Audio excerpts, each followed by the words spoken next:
Hola from Barcelona. Dahil nakita nyo na kung paano gumawa ng authentic paella, ngayon naman ipapakita ko sa inyo kung paano gumawa ng paella negra, black paella. Sunday ngayon dito, usually nagsasama-sama ang buong pamilya at naisipan nga namin na gumawa ng paella. Ang unang-unang ginagawa ng asawa ko ay kinikiss muna niya maganda niyang asawa. Charot!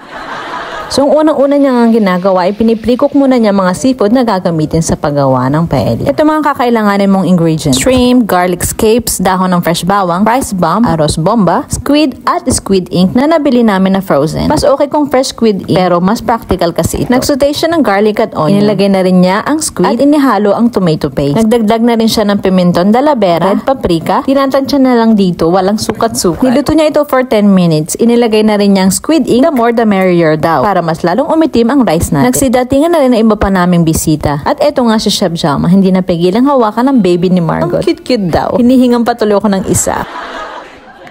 Sa mga oras na ito ay namimiss ko naman ang pamilya ko. At naalala ko nga na magbe-birthday na pala yung kapatid ko. So habang busy-busy si Chef Jama sa pagluluto, naisipan ko naman na magpadala ng pera. Transfer go ang gamit ko kasi hassle-free. Ang bilis pa ng service. In 30 minutes, marireceive ka agad ng kapatid ko. Kaya kung taga Europe at UK ka, recommend ko talaga ang money transfer app na ito. Kung nakita nyo nga, pinaghalo na ni Chef Jama with rice, tapos nilagyan na rin niya ng tubig. 10 minutes, luto na. Lalagay ang toppings, tatakpan for 2 minutes. Voila! Enjoy your paella! Hanggang dito na lang muna. Thank you for watching. Adios!